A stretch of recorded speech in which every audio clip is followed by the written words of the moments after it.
رکھیے گا کہ شب جمعہ سے متعلق ہے سرور کائنات کی حدیث کہ جو اموات ہوتی ہیں ان کی ارواح گھر آتی ہیں۔ پیغمبر اسلام فرماتے ہیں ارواح مرحومین کی خصوصاً والدین کی روح ضرور آتی ہے اور وہ انتظار کرتی رہتی ہے بچے ہمارے لیے کچھ نہ کچھ دیں گے۔ پتہ نہیں توجہ ہے کہ نہیں؟ دنیا میں خاطر مدارت کی جاتی ہے کھلا پلا کے، آخرت میں ہوتی ہے قرآن سے۔ تو کہتے ہیں کہ بہت دیر تک ماں باپ بیٹھے رہتے ہیں، پھر ایک مرتبہ باپ کہتا ہے ماں سے چلو یہ ہمیں بھول چکے، ماں کہتی ہے نہیں آپ چلے جائیے شاید یہ مجھے یاد کر لیں۔ تو روایت کے الفاظ ہے کہ ماں اکثر وہاں پہ رکی کہتی رہتی ہے اے بچوں تمہاری ایک رات کی نیند کی خاطر میں پوری رات جاگتی رہی تھی، اب میں تمہاری ایک فاتحہ کی محتاج ہوں، فاتحہ ہی پڑھ دو۔ تو عزیزان گرامی جو ماں باپ کو یاد کرتے ہیں اور انہیں یاد رکھتے ہیں، حبیب خدا فرماتے ہیں کہ ماں باپ بھی انسان کے گناہوں کی بخشش کا سبب بنتے ہیں۔ وہ جو بوڑھا باپ یا بوڑھی ماں ایک کونے میں بیٹھی رہتی ہے اور کچھ نہیں کر سکتے، بات بھی نہیں کر سکتے، کلام نہیں کر سکتے، تو کہ تمہیں نہیں پتا ان بوڑھے ماں باپ کی وجہ سے کتنی رحمتیں نازل ہوتی رہتی ہیں۔ میں پتہ نہیں پہنچا پا رہا ہوں یا نہیں، کچھ دیر اور سن لیں گے۔ یہ ایک باپ تھا بہت بوڑھا، اسے فالج ہو گیا، بیٹے نے کہا کہ بھئی میں باپ کو 6 مہینے خدمت کر چکا اور خدمت نہیں کر سکتا، تو میں کہیں اس کو باہر کسی باغ میں پھینک آتا ہوں، کچھ ہی عرصے میں انتقال کر جائے گا۔ جب باپ کو اس نے اٹھایا نا پھینکنے جا رہا تھا تو باپ نے کہا یہاں نہ پھینکنا، کچھ آگے جا کے پھینک دے۔ جیسے ہی وہ پھینکنے لگا تو کہا کہ بابا جان یہاں پہ پھینکنے کے لیے کیوں کہا آپ نے؟ کہا کہ میں اپنے باپ کو یہیں پھینک کے گیا تھا، میں چاہتا تھا آج مجھے پتا چلے میرے باپ پہ کیا گزری ہوگی جب میں اپنے باپ کو۔ عزیزان گرامی کبھی بھی ماں باپ کو نہ بھلائیں، اپنے ماں باپ کو یاد رکھیں، جو زندہ ہیں وہ ان کی خدمت کریں، زندگی میں بھی برکت ہوگی، اور اگر گزر چکے ہیں تو ان کے وہ فاتحہ سے ضرور یاد کریں۔ تو سرور کائنات نے بڑی محبت کا آپ کو آسرا دلایا، خود جناب آمنہ کے ساتھ کتنی محبت کا اظہار کیا کہ ان کی قبر مطہر پہ جب گئے۔ ایک اور جملہ پیش کر دوں، یہاں تک روایت ہے کہ جناب امیر نے بغیر امامے بغیر نالین کے آئے جناب سرور کائنات کی بارگاہ میں، آنکھوں سے آنسو بہہ رہے ہیں کہ یا علی یہ کیا حالت بنا رکھی ہے؟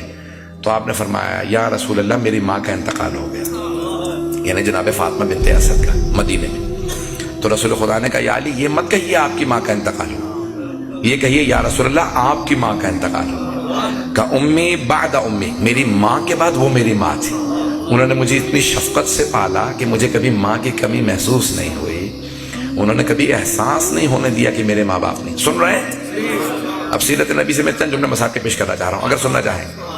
میں نے وعدہ کیا تھا میں کل مسائل پڑھوں گا۔ تو عزیزان گرامی جناب امیر نے کہا یا رسول اللہ میری ماں کا انتقال ہو گیا۔ رسول خدا نے کہا میں خود جاؤں گا۔ ایک مرتبہ خواتین سے کہا جو غسل و کفن کر رہی ہیں میری ابا میں دے رہا ہوں، میری چچی کو میری ابا کا کفن دے دینا۔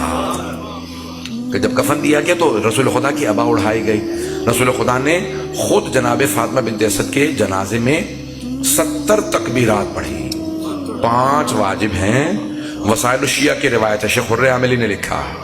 رسول خدا منافقین کی 4 پڑھتے تھے تکبیرات، مؤمنین کی 5 پڑھتے تھے، جناب جعفر طیار کی 40 تکبیرات پڑھی، جناب حمزہ سید الشہداء کی اور جناب فاطمہ بنت اسد کی 70 تکبیرات پڑھی، وسائل الشیعہ میں شیخ حر عاملی نے لکھا کہ 70 تکبیرات پڑھی اور روتے جاتے تھے کہ پروردگارا میری ماں اٹھ گئی۔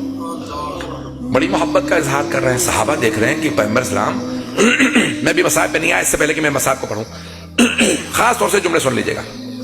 پیغمبر اسلام آئے، مدینے میں آئے، اور آنے کے بعد آپ کو آج معلوم ہے نا کہ جہاں ائمہ بقیع کی قبور ہیں وہاں پہ سرحانے جناب فاطمہ بنت اسد کی قبر ہے۔ تو اب جناب امیر کی بات ہوگا کہ یا علی میں خود قبر میں اتروں گا، اپنے نالین اتارے قبر میں اترے، اپنے ہاتھ سے قبر کو درست کیا اور کہا اے قبر خبردار میری چچی کو اذیت نہ ہو، میں خود تجھ سے حساب لوں گا اگر میری چچی نے شکایت کی، اگر میری چچی نے شکوہ کیا میں تجھ سے حساب لوں گا۔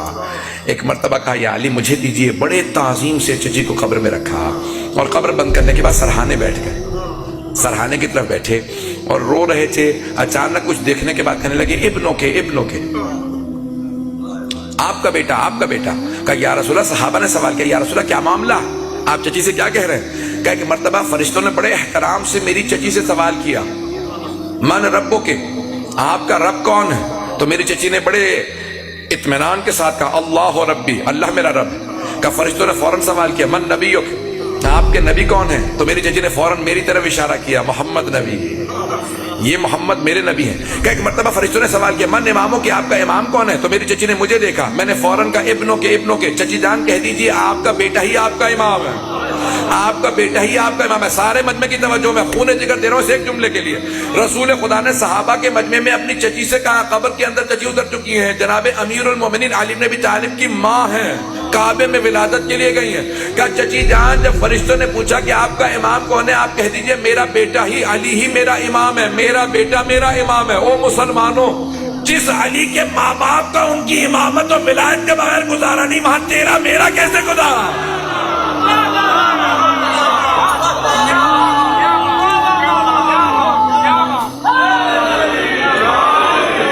مجھے نہیں معلوم بات پہنچی ہے نہیں پہنچی۔ یہ آیت اللہ ابتہی جب لندن آئے تھے تو انہوں نے مجھے پیش کیا تھا۔